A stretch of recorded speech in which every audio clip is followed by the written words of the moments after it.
Hi hello welcome to my channel. और आज है 19 मई मंगलवार का दिन और हिंदुस्तान हिंदी न्यूज़पेपर में का टॉपिक दिया है, ये दर्द भी दर्ज करेगा साहित्य।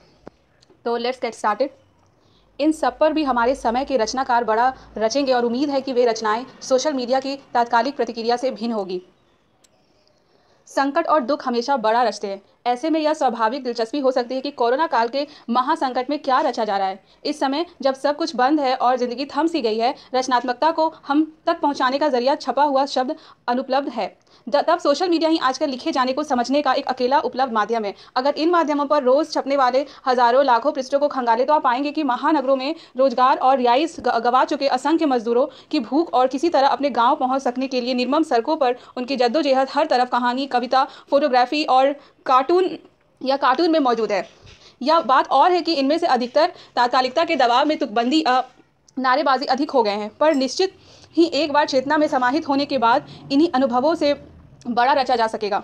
भारत में तो गरीब की नियति ही दुख है। शायद इसीलिए महाकवि निराला ने अपनी विपन्नता का भाष्य किया था, दुख ही जीवन की गथा रही। पिछले कुछ वर्षों से शहरीकरण की बढ़ती रफ्तार ने भारत में दुख के सबसे बड़े भंडार गांवों की जिंदगी में उथल पुथल मचा रखी थी। और यह भले न कर सके कि गरीब का दुख कुछ कम हो गया, पर शहर जाकर उसकी जिंदगी कुछ बेहतर जरूर होने लगी है। सबसे पहले तो वह वर्ण व्यवस्था से मुक्त हो जाता है। गाँव में शायद ही कभी उसे उसके नाम से पुकारा गया हो। उसकी पहचान किसी ऐसी जाति से होती है जो अपमानजनक ढंग से विकृत होकर उसको पुकारने के लिए संज्ञा बन जाती है। गाँव के नरक से निकलकर वह किसी शहरी नाले या रेलवे लाइन के किनारे अपना नया नरक बसा लेता है, पर कुछ हद तक गरीबी भी कम हो ही जाती है। पुकारने के लिए उसके पास एक नाम और 2 वक्त नियमित रोटी मिलने का भी जुगाड़ होता है। यहाँ आने वाले ज़्यादातर अकेले खटते हैं और पेट काट कर की गई छोटी मोटी बचत पीछे छूटे बीवी बच्चों को भेजते रहते हैं। कुछ परिवार साथ रख पाते हैं, पर कुछ का पीछे छूट गया है, जिसके लिए गाँव पैसा भेजना ज़रूरी है। बूढ़े माँ बाप, जवान होती बहन की शादी की चिंता या बेर कुबेर लिया गया कर्ज। नरक में रहकर वे शहरों के स्वर्ग बनाते हैं। गगनचुंबी अट्टालिकाएं, भव्य मॉल और अनंत तक जाने वाली सड़कें। कवि गोरेख पांडे के शब्दों में इसी स्वर्ग से उसकी विदाई हो रही है। जिन शहरों को इन मजदूरों ने जीने लायक बनाया था, वे उसे 4-6 महीने जीने का सहारा नहीं दे सके।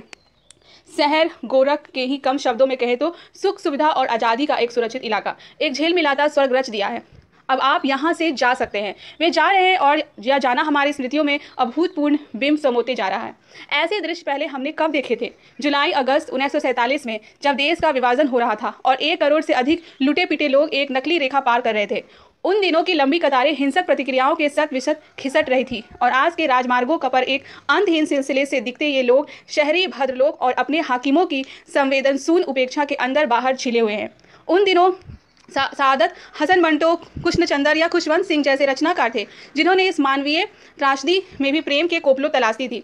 आज के छाया चित्र भी कठोरतम में कोमलतम को बचाने के प्रयास को रेखांकित करते दिखेंगे। क्या महसूस करेंगे अगर आप देखें कि परिवार का अधेड़ मुखिया अपने कुलवे को सुरक्षित निकाल ले जाने की चाह में बैल का जोड़ीदार बनकर गाड़ी खींच रहा है, या जुगाड़ से एक चौपहिया पटरी गाड़ी बनाकर और उस पर अपनी गर्भवती पत्नी को बिठाकर पति घोड़े सा उसमें जुता हुआ है, या क्रिस काय पिता बहंगी बना अपने 2 बच्चों को एक एक पलड़े में बिठाकर खुद को घसीटता हुआ जा रहा है। कुछ दृश्य तो अविश्वसनीय हिंदी फिल्मों के लिए लगते हैं। अन्यथा ऐसा कैसे हुआ कि जब कोरोना को हमने हिंदू मुस्लिम में बांट दिया हो, तब एक तस्वीर ऐसी भी छपती है जिसमें एक मुसलमान अपने दम तोड़ते हिंदू दोस्त को पानी की आखिरी घूंट पिला रहा है। इन सब पर भी हमारे समय की रचनाकार बड़ा रचेंगे और उम्मीद है रचनाएं उस तात्कालिक प्रतिक्रिया से भिन्न होगी जो मांग और आपूर्ति के अनुरूप अपनी थोक में सोशल मीडिया पर दिख रही है। इन पैदल चलने वालों का अपने जीवन में मृत्यु से निकट का रिश्ता रहा है। एक सबसे परिचित मृत्यु के बारे में फलस्तीनी कवि सबीर हक्का ने अपने कविता शहतूत में लिखा, मैंने कितने मजदूरों को देखा है इमारतों से गिरते हुए, गिर कर शहतूत बन जाते हुए अपने रोजगार स्थलों पर, तो वे तरह तरह से मरते रहे हैं, पर इस तरह जो मौत उन्हें मिल रही है उसके पात्र वे निश्चित रूप से नहीं थे। पहले तो शहरों ने मेहनत कश को भिखमंगा बना दिया, उन्हें दुरदुराते हुए फेंक फेंक कर रोटियां दी गई, और जब आत्मसम्मान गवा कर वे सड़कों पर निकले तो प्रतीक्षा में मृत्यु घात लगाई मिली। कई 100 सड़क यात्री, जिन्हें अपने ही देश में प्रवासी कहा जा रहा है, दुर्घटनाओं में या तो मर चुके हैं या गंभीर रूप से जख्मी होकर किसी रोजगार के लायक नहीं रह गए हैं। यात्राओं पर निकले लोग कस्में खाते निकल रहे हैं कि अब वापस इस निर्दयी दुनिया में नहीं लौटेंगे, पर उनका गुस्सा एक रूठे हुए नाराज बच्चे की प्रतिक्रिया अधिक लग रही है। इनके बीच बिहार के जमुई निवासी बबलू का इंटरव्यू ज़्यादा संतुलित लगता है। दिल्ली में उसकी चाय की दुकान ने 15 साल उसके परिवार को रोटी और बच्चों को शिक्षा प्रदान की है। यह हालात सुधरते ही फिर लौटेगा, सभी लौटेंगे, या एक कठोर सच्चाई है कि गांव उन्हें नहीं संभाल सकते। दर्जनों बच्चे कठिनतम परिस्थितियों में यात्रा के दौरान जन्मे हैं। पता नहीं बड़े होकर वे अपने जन्म को किस तरह याद करें। पर कवि केदारनाथ अग्रवाल जीवित होते तो अपनी कविता में एक बार फिर गुनगुनाते, सुन ले ली सरकार कयामत ढाने वाला और हुआ, एक हथौड़े वाला घर में और हुआ। धन्यवाद।